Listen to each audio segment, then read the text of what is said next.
কষে গেলে মুশকিলে পড়ি দাদা আমি এখনো যে স্কুলে পড়ি কবজির জোরে আমি পারবো না হতে আমি রোমিও তাই দুপুর বেলাতে ঘুমিও আসতে হবে না আর বারান্দায় রঞ্জনা আমি আর আসবো না এখানে রঞ্জনা আমি আর আসবো না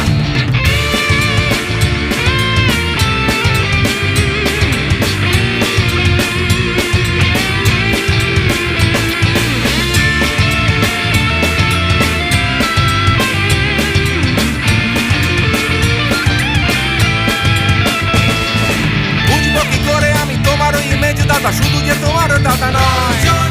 আরো কত দাদাগিরি কবজির কারিগরি করে তার দিন কেটে যায় তাও যদি বলতাম হিন্দুর ছেলে আমি নীলু বিলু কিংবা নিতাই মিথ্যে কথা আমি বলতে যে পারি না ভ্যাবা ভ্যাবা ভ্যাবা চাকা খায় চশমাটা কষে গেলে